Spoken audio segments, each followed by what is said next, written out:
Mesdames et messieurs, ce qui vient de se passer au Venezuela il y a quelques heures est très grave. Je dis bien très grave. La présidente par intérim Delcy Rodriguez vient de frapper fort. Elle a limogé un homme très puissant, un général, le général Javier Macano Tabata. Vous ne connaissez peut-être pas ce nom, mais attendez de comprendre ce qu'il est vraiment, ce qu'il faisait et surtout pourquoi il vient de tomber. Aujourd'hui, je vais vous raconter une histoire de pouvoir, de trahison possible, d'infiltration et bien sûr de leçons cruciales pour l'Afrique. Restez jusqu'à la fin parce que ce qui se passe là-bas, ça nous concerne directement, nous, Africains, peuple du Sud global. Mais avant d'aller plus loin, je tiens à saluer mes grands frères, le samouraï Teya et celui d'état d'urgence, car leur engagement m'inspire chaque jour et aujourd'hui, comme eux, je vous apporte une analyse que vous ne trouverez nulle part ailleurs. Une analyse honnête, vraiment honnête. Je vais vous dire ce qui est confirmé, je vais vous dire ce qui est encore flou, vous saurez exactement ce qui est quoi. Pas de manipulation, pas de mensonge, juste la vérité ou du moins ce qu'on peut en savoir pour l'instant. Écoutez, il y a des faits vérifiés dans cette histoire, des choses documentées par BBC, CNN, AI Yazira, Zincha, des sources solides. Mais il y a aussi des rumeurs qui circulent massivement au Venezuela, sur les réseaux sociaux, dans les milieux militaires. Je vais vous parler des deux, mais je vais être clair, très clair. Quand c'est confirmé, je vous le dis. Quand c'est une rumeur, je vous le dis aussi. D'accord ? Maintenant, si cette information doit toucher le maximum de gens, partagez cette vidéo massivement. Aimez-la, commentez, abonnez-vous si vous êtes nouveau bien sûr, car l'éveil des confiances, ça commence par le partage de l'information. Allons-y. Bon, pour comprendre ce qui arrive aujourd'hui, il faut revenir quelques jours en arrière. Le 3 janvier 2026, très tôt le matin, vers 2 h du matin, heure locale, les États-Unis lancent une opération militaire massive sur le Venezuela, bien sûr. Opération dite Absolute Resolve. C'est le nom de code qu'ils ont donné. 150 avions, vous avez bien entendu, 150 avions. Des bombardiers, des chasseurs, des hélicoptères. Ils décollent de 20 bases différentes, partout dans l'hémisphère occidental. La mission, bien sûr, capturer le président vénézuélien Nicolás Maduro et son épouse Cilia Flores. Ça, c'est confirmé, documenté. Le général Duncan, chef d'état-major américain, l'a expliqué lui-même en conférence de presse. Les Américains bombardent d'abord les défenses anti-aériennes vénézuéliennes et coupent l'électricité à Caracas, la capitale plongée dans le noir. Puis, des hélicoptères volent à 30 mètres au-dessus de l'eau, direction Fort Twina. C'est là que Maduro dormait avec sa femme. Les forces spéciales d'État débarquent, ils entrent dans la résidence. Maduro essaie de fuir vers une salle sécurisée. Trop tard, il attrape lui et son épouse. En 2 h 30, c'est terminé. Maduro est embarqué sur le navire américain USO Lima, direction New York pour y être jugé. Accusation de narco-terrorisme. Il plaide non coupable, mais il est en prison américaine. Ça, personne ne peut le nier, c'est arrivé vraiment.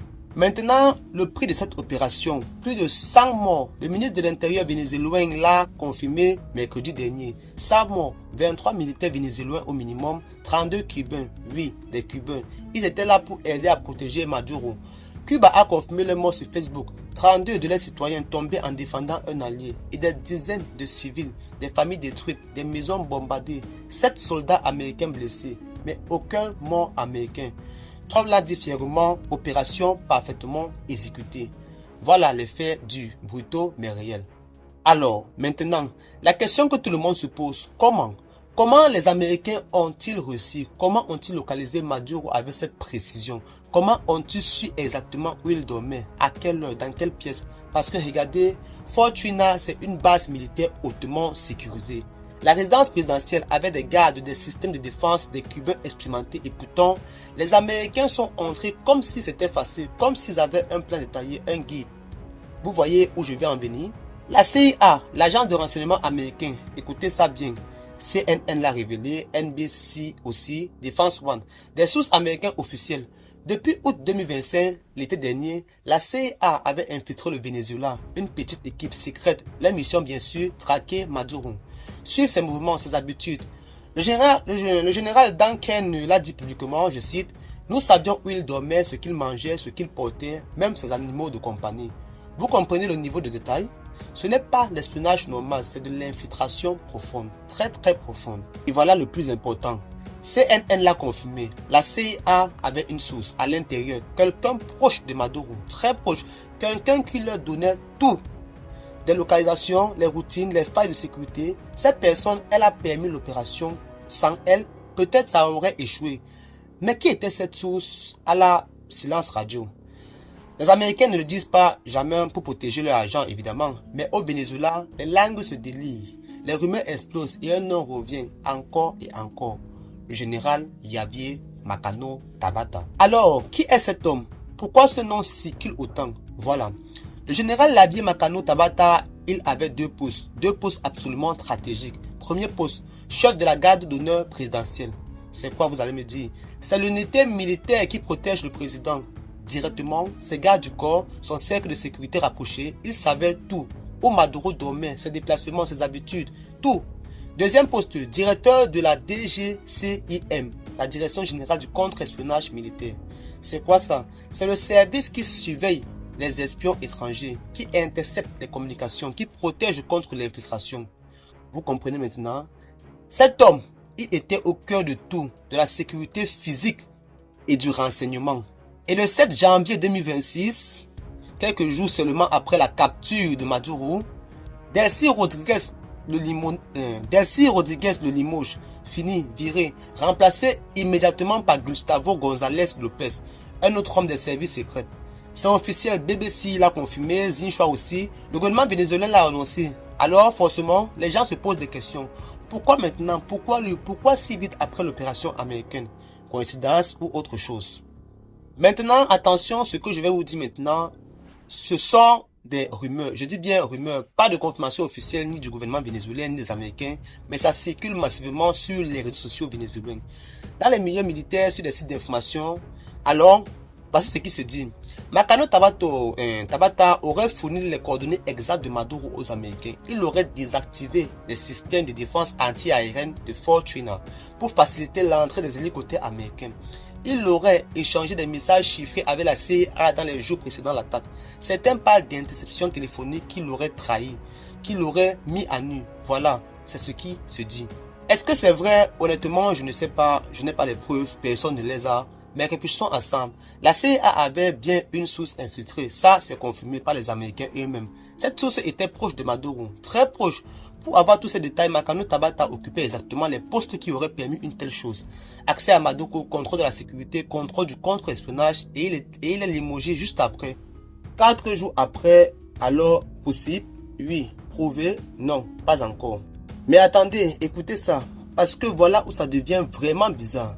Le communiqué officiel du gouvernement vénézuélien, celui qui annonce son limogeage, vous savez ce qu'il dit? Je cite textuellement. La présidente exprime sa reconnaissance au général Macano Tabata pour la loyauté démontrée pendant l'exercice de ses fonctions. Reconnaissance pour sa loyauté. Vous avez bien entendu. Loyauté. Alors, attendez une seconde. Si cet homme a vraiment trahi, si c'est lui la taupe de la CIA, pourquoi le remercier publiquement? Pourquoi parler de loyauté? Ça n'a vraiment aucun sens. Je dis bien aucun. Un gouvernement ne remercie pas un traître. Alors, il y a plusieurs possibilités. Première possibilité. Les rumeurs sont fausses. Il n'a pas trahi. Il est juste viré parce que la sécurité a échoué. Point. Deuxième possibilité. Le gouvernement joue un jeu subtil pour éviter la panique, pour ne pas montrer les fissures, pour protéger l'image de l'armée. On le vit discrètement, mais on l'accuse pas publiquement. Pas encore. Troisième possibilité, il y a une enquête en cours. On ne veut pas alerter d'autres complices potentiels. Alors on reste vague. Je ne sais pas laquelle est vraie, mais il y a clairement une contradiction entre ce qui circule et ce qui est dit officiellement. La raison officielle du limogeage, l'échec sécurité, c'est évident. La garde d'honneur présidentielle, c'était censé être impénétrable. Mais les Américains sont entrés, ils ont neutralisé les défenses, capturé le président en quelques heures. C'est une humiliation totale pour l'armée vénézuélienne. Pour le système de sécurité, pour Cuba aussi, 32 Cubains morts. Ils formaient une partie importante de la protection de Maduro. Delcy Rodriguez, la nouvelle présidente, elle doit réagir, montrer qu'elle prend les choses à main, qu'elle ne laissera pas passer ça. Alors elle commence par le sommet, le chef de la sécurité viré. Mesdames et messieurs, vous suivez toujours parce que ça devient de plus en plus profond. Abonnez-vous à la chaîne si vous n'avez pas encore fait, car à chaque jour on décrypte ensemble l'actualité mondiale, sans mensonge, sans filtre. C'est ici et nulle part ailleurs. Aimez cette vidéo, commentez, dites-moi ce que vous en pensez. Est-ce que Makano Tabata a trahi ou est-ce qu'il est juste un bouc émissaire? Votre avis m'intéresse. Maintenant, parlons de nous, de l'Afrique du Sud globale, parce que ce qui se passe au Venezuela, ça nous concerne directement. Ce n'est pas juste une histoire sud-américaine, c'est notre histoire aussi. Première leçon, les États-Unis violent le droit international quand ça les arrange. Ils entrent sur le territoire d'un pays souverain sans mandat de l'ONU, sans autorisation internationale. Ils bombardent, ils tuent plus de 100 personnes, ils capturent un président. Et après, Trump dit, on va diriger le Venezuela, maintenant on va contrôler le pétrole. Ouvertement, sans honte. Vous croyez que ça n'arrive qu'en Amérique latine? Réfléchissez. La Libye en 2011, Mohamed Kadhafi éliminé, le pays détruit, toujours en guerre aujourd'hui. Côte d'Ivoire en 2011, Laurent Gbagbo capturé, amené à la Haye. Le Mali, Burkina, RDC, partout où il y a des ressources pétrole, or, uranium, colbas, lithium et partout où un dirigeant refuse de se soumettre, ils interviennent. Coup d'État, sanctions, invasion, tout est permis, le droit international, seulement quand ça les arrange, sinon ils font ce qu'ils veulent. Deuxième leçon cruciale, l'infiltration. La CIA a passé 5 mois à infiltrer le Venezuela. 5 mois, ils ont recruté quelqu'un avec de l'argent probablement. Peut-être 50 millions de dollars. C'était la récompense offerte pour des informations sur Maduro. Avec des menaces aussi, peut-être avec des promesses de protection. Et cette personne a tout donné, tout. Frères et sœurs d'Afrique, posez-vous la question. Combien de nos dirigeants ont des proches, des conseillers, des généraux qui travaillent pour des puissances étrangères? Combien? On ne sait pas, mais il existe, l'histoire le prouve.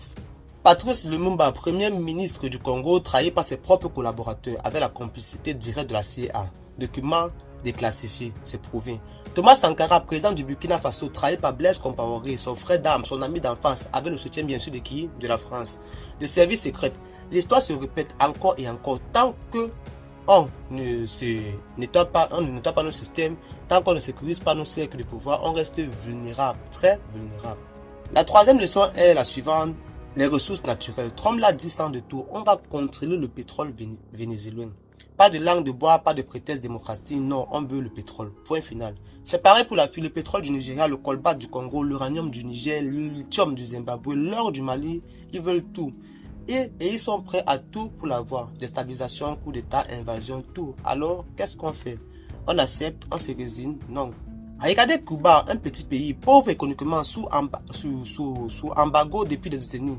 Mais ils ont envoyé des hommes pour défendre le Venezuela. 32 Cubains sont morts, 32 familles endeuillées. Pourquoi? Par solidarité anti-impérialiste. Parce qu'ils comprennent, si le Venezuela tombe, ils seront les prochains. L'impérialisme ne s'arrête jamais, il avance pays après pays, jusqu'à ce qu'on lui résiste. Collectivement, Cuba l'a compris et l'Afrique, où est notre solidarité? Quand la Libye est tombée, qu'avons-nous fait? Quand le Mali a été attaqué, qu'avons-nous fait? On a regardé et maintenant nos pays tombent un par un. Il est temps de se réveiller, de s'organiser, de sécuriser nos institutions, nos armées, nos services de renseignement, nos dirigeants, d'arrêter de faire confiance aveuglément à l'Occident. Leur partenariat cache souvent des agendas. Leurs aides viennent avec des conditions de construire nos propres alliances entre pays africains d'abord, avec la Russie si nécessaire, avec la Chine, avec nos frères du Sud global, parce que seul on est faible, divisé, on tombe. Mais ensemble, unis, on peut résister. Revenons maintenant au Venezuela, au général Makano Tabata. C'est un traître ou bouc émissaire. La vérité, je n'ai pas, peut-être qu'il a vraiment vendu son président pour de l'argent, pour sa sécurité personnelle, ou peut-être qu'il n'est que le fusil. Celui qu'on sacrifie pour calmer la colère, pour dire au peuple, regardez, on a trouvé le responsable, justice est faite. Pendant ce temps, la vraie taupe de la CIA, elle est peut-être encore en place, tranquille, protégée, continuant son travail. On ne le saura peut-être jamais la vérité complètement. Ce qui est certain, c'est que le Venezuela traverse une crise majeure. Delcy Rodriguez est sous pression énorme. Trump lui a fait des menaces directes. Tu coopères ou tu finis pire que Maduro. Pire que Maduro, prisonnier à New York, humilié devant le monde entier. Alors, elle doit naviguer entre résistance et suivi, entre fierté nationale et pragmatisme. Forcé. C'est une proposition impossible. Elle commence des puches. Makano Tabata est le premier.